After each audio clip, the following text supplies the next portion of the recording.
Welcome to the Prepared Homestead. Thanks for stopping by to watch. Just had a question. I mean, it's just something that I don't know that we've talked about in a long time. How prepared are you to go off the grid? Now, I didn't say to live off grid. Off grid is typically referred to that you don't have a, electric service running into your home from some, municipality or business corporation. Many people use solar panels and all that kind of stuff, but that's not what I'm talking about. I'm talking about going off the grid, realizing that at some point that being online, having bank accounts, having a cell phone, having multiple ways that you can be tracked is just too much, and you sever those ties. Now, I understand there's going to be a lot of people that say, well, there's no possible way that you can completely, absolutely go off the grid nowadays. And you could be right. I would say if someone was really dedicated to it, they could. I'll tell you my personal experience up until just a few years ago. I had, and this was several years before that, I had canceled my bank accounts. I got out of them. I paid off all my debt, had no debt whatsoever, and I canceled my bank accounts and I went completely cash.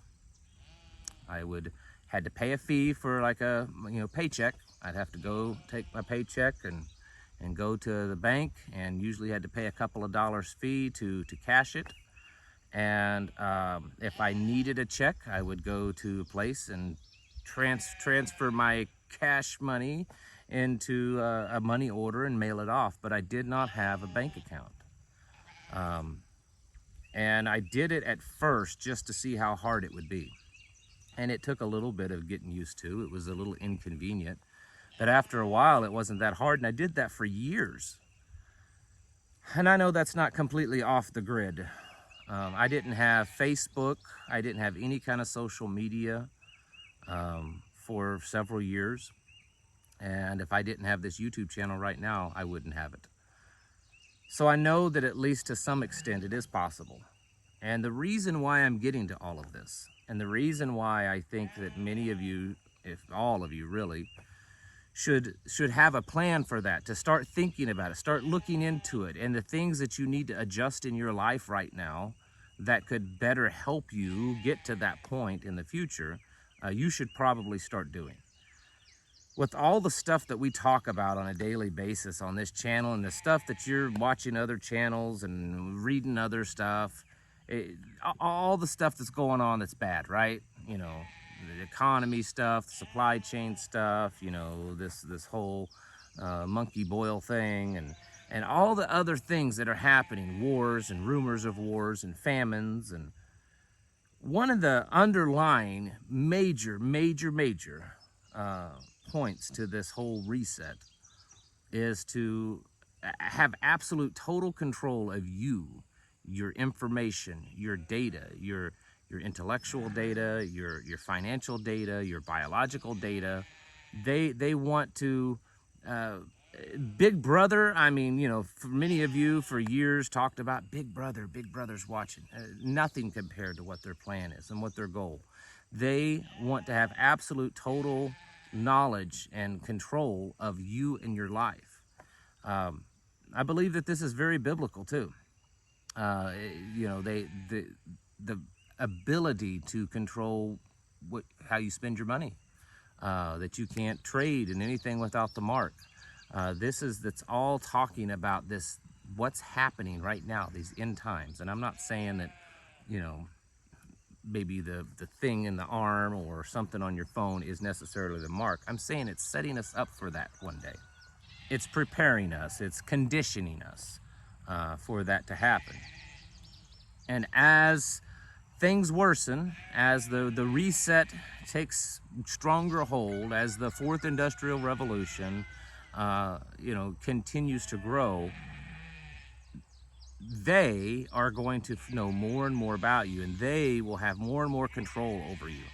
social credit scores, digital ID, digital currencies, facial recognition software, biochips implanted in your body, in your brain. The list just goes on, and I'm really just scratching the surface.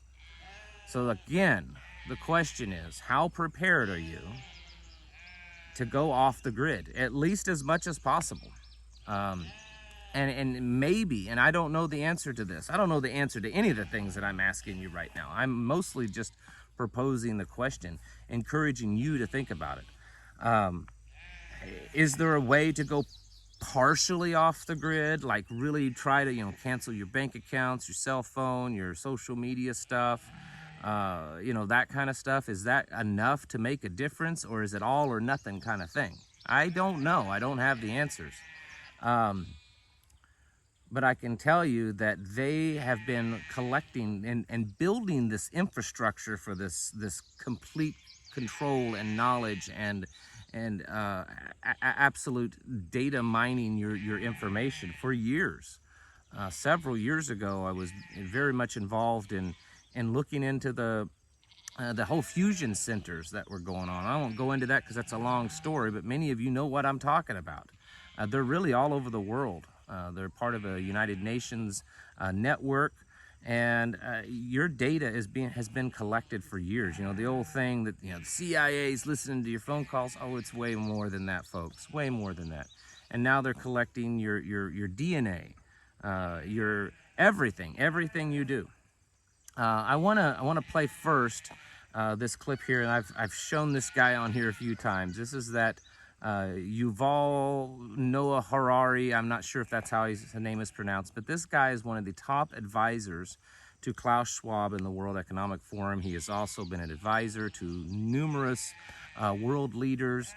This guy has been praised by Barack Obama, and his work has been quoted by Barack Obama. This guy is, like the elite's friend. Anyways, here's what he says, at least some of what he says, about your privacy and how all this that's going on, how, well, you won't have privacy anymore. This debate about privacy versus security is as old as civilization, you can say. But there is something new now. For the first time in history, it's possible to completely eliminate privacy. Mm-hmm. It was just never possible before, and it is possible now. Something fundamental has changed. Mm-hmm. When dictators always dreamt about completely eliminating privacy, monitoring everybody all the time and knowing everything you do, and not just everything you do, but even everything you think and everything you feel. Whether it's a tyrant in ancient Greece or whether it's Stalin, they always dreamt about it. They could never do it because it was technically impossible. Now it's possible. That what he said fits very perfectly with yesterday's video talking about that city of the future, the line. It looked like that big wall made out of mirrors. If you saw that video, that fits perfectly. In that video, they talked about facial recognition everywhere, and artificial intelligence and robots and everything. You're all going to be monitored. Of course, it's for your good. We'll be able to know when you're sick before you even feel sick. We'll be able to know if you're about ready to do something bad before you even know it. All this kind of stuff. We'll know everything there is to know about you. We'll be able to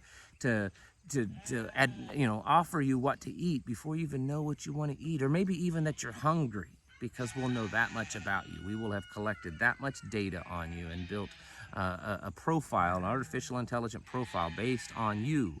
We'll know everything about you. And this is happening. They want your biological data too. They want it so that they can control you through the things that they're giving out. They want it could be used as a weapon. There's all kinds of reasons that they want your biological data, which has been something that many of us have talked about quite a bit over the last couple of years. This next video here, this is Representative Jason. I can't remember his last name, and I apologize for that. He's a congressman out of Colorado. Some of you have seen this. But anyways, he's at some type of conference, and he's talking about how your DNA can be used to build, biological weapons that are tailored specifically to you or even to a group of people. In theory, you could, make a biological weapon that would take out all the blue-eyed people, or that would take all the people out that have certain DNA markers that others don't. And so the technology is there. And so he's talking about that, but he's talking also about the greater problems with privacy. So listen here for a second. There are now weapons under development and developed that are designed to target specific people. Right, that's what this is, where you can actually take someone's DNA, take their medical profile, and you can target a biological weapon that will kill that person or take them off the battlefield or make them inoperable. So you can't have a discussion about this without talking about privacy and commercial data and the protection of commercial data, because expectations of privacy have degraded over the last 20 years. Young folks actually have very little expectation of privacy. That's what the polling and the data show.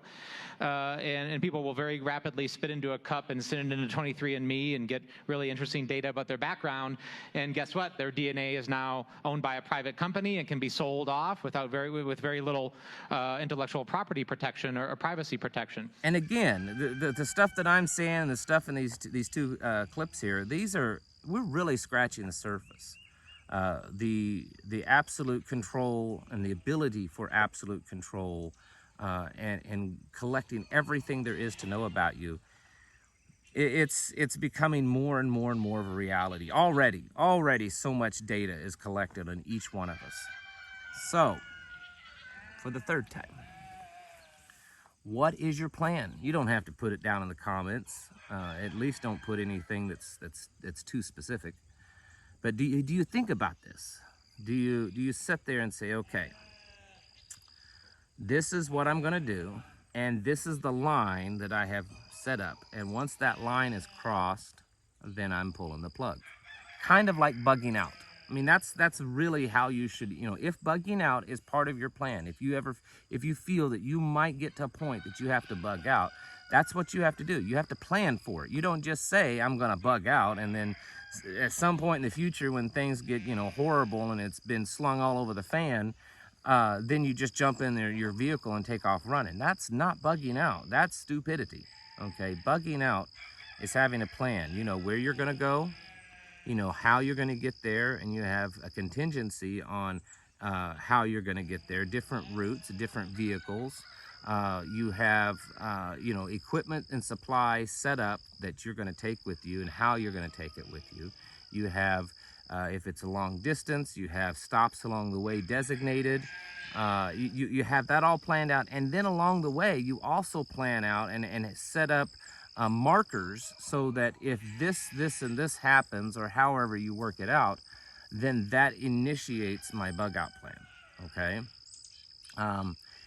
If there's wildfires and your plan is that if the wildfires get so close, a certain distance away, if they're moving a certain direction, which would be towards me, then that would initiate, my bug out plans. I'm not gonna bug out just the first time that there's a wildfire in my region. It could be 20 miles away. But is it 2 miles away? Is it 4 or 5 miles away? Whatever it is. So in that same way, do you have a plan for when you go off the grid? Do you have a plan for when you're like, all right, that's it. I'm going in and I'm deleting every account I can think of online, taking the money out of the bank as much as I can. I'm destroying credit cards. I'm destroying cell phones. I'm just getting rid of all of it. I am going completely, non-digital. Because it could get to that point. You have to do more than just that. It also could mean that you can't ever go to the grocery store again, that you can't buy gasoline. I mean, that's how it is in Sri Lanka right now. If you don't have a cell phone and you don't have the little digital ID app, you can't buy, gasoline or go to the grocery store. That's what they're doing right now. You get your rations and it's all in a little QR code on your phone, and that's how you do things. You may have to give up ever going to a hospital or a doctor again. This is something that you should be thinking about. We live in a day and age that this could be very much a reality. 10 and 20 years ago, If a person didn't want to have a cell phone or a bank account or, you know, social media or anything like that, if you just wanted to live completely old school, you could do it and make it work. You know, what if you have to have only one of these smart vehicles? The only way you can have a vehicle, all gasoline vehicles have been outlawed, or all vehicles, you know, before a certain date, because they're not smart vehicles. They're not capable of being controlled and hacked and monitored. And so you can't get a license plate, or you can't get insurance, or whatever, for your vehicle. What are you going to do? Have you thought about that? You know, your choices are simple. Give in. Many of us don't want to do that. That's not something we'll do. Or be a criminal and drive yours anyways until the point that they stop you and throw you in prison, or learn to live without one. So what are your plans? This is something I don't think necessarily everyone has thought through very well. And a plan isn't just thinking about it. A plan is coming up with a solution for it. And I don't personally care whether you put it on paper or if it's just in your head, but make sure you know what it is and it's pretty solid, and kind of war game this out. What would happen if I did this? What's the most likely scenario if I did that? Well, how would I survive without that? Plan that, figure it out, and then start working on it. And then revisit that from time to time. Revisit it, because, you know, it's kind of like when you go to sleep. You're trying to work out a problem. Maybe you're trying to do, you know, write a story, do whatever it is. You go to sleep and you wake up and you think of new things. So if you sit there and you plan this all out, revisit it every once in a while. The possibility of us getting to a place that having this kind of connection is far too dangerous is likely. And that's another thing to think about. How are you going to stay connected with people, with like-minded people? Many of us don't know the addresses of people, where they live. We just know through the GPS coordinates. They send us a link. This is how to get to my house. We click on that link and we follow the map and we get there. How many of you know the actual address of people that you need to know, loved ones and friends? Maybe you should have that written down. Other information. Maybe you should have hard copies. Like I said the other day about something else. If you don't hold it in your hand, or if you're not capable of holding it in your hand, then you don't own it. So make sure you have hard copies of stuff. Maps. You need to have real maps, atlases, maps, several of them. One in every vehicle, one in all your bug out bags and stuff. When I was a kid, we had maps and atlases all over the place. And you need to do the same. Think about this. Think about how you could live in a non-digital world. And it could get to the point that it would also be non-electric. But just for the sake of this video, let's just focus on non-digital. Non-computer, non-digital, non-cellular, non-whatever. How could you do that? And are you willing to do that? And at what point do you think it's time to do that? Folks, get your houses in order. Prepare mentally, physically, and spiritually. Thanks for watching. I'll catch you in the next video.